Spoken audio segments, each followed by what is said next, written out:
mettiamo in relazione l'aspetto della salute e della ricerca con l'aspetto delle imprese, e tra l'altro la Regione Veneto in questa fiera c'è con tutti e due i piedi, nel senso che noi abbiamo una rete innovativa regionale che si chiama appunto Tech for Life, dove abbiamo messo insieme gli atenei veneti con le imprese, i centri di ricerca, proprio per sviluppare ricerca nel settore del biomedicale. Per noi la salute dei nostri cittadini rimane la priorità e questa diventa anche un'opportunità di sviluppo economico, per cui contempliamo entrambe le esigenze e questa fiera parla esattamente di questo. Noi dobbiamo continuare ad avere una sanità di eccellenza e soprattutto dobbiamo continuare ad avere una sanità per tutti.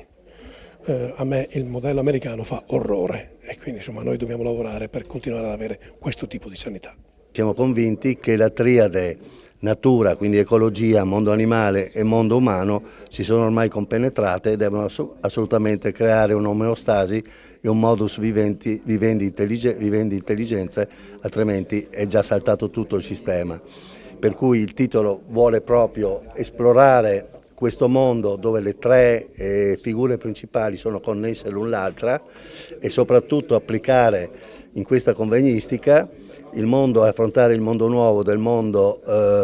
tecnologico, sì, ma soprattutto in un'ottica ben precisa degli ospedali del domani che siano virtuali, siano soprattutto efficienti, ma soprattutto anche intelligenti sotto il controllo dell'uomo. I temi principali sono quelli che ho detto sugli organi artificiali, assolutamente, che saranno un punto di contatto anche di beneficio per la nostra società del domani, che però non sono molto distanti ma sono quasi pronti.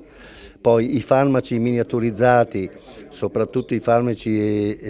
che abbiamo già sperimentato, tra virgolette, cioè che sono già in commercio e li abbiamo già avuti nel Covid come uso, per cui sono farmaci che saranno pilotati negli nostri organismi proprio ad hoc per centrare le patologie proprio nei punti focali, e poi soprattutto l'ospedale, come ho già detto, del domani, che sarà un ospedale che secondo me potrebbe essere non solo un biglietto da visita per la nostra regione, ma per la nostra Italia, da presentare in anteprima come saranno gli ospedali e come soprattutto l'efficientismo di questi nuovi ospedali moderni potranno impattare anche economicamente, oltre che socialmente, in tutti noi. È un tema molto particolare e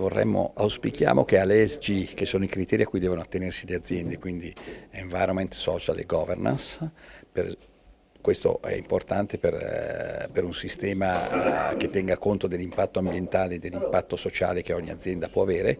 venga aggiunto anche il termine H, cioè il termine salute, che la salute, oltre ad essere un elemento valoriale, è anche un diritto fondamentale che deve essere al centro di ogni sistema economico e sociale, e quindi poter identificare anche, oltre all'ESG, anche l'H vuol dire che le aziende intervengono in questo processo di governo della salute globale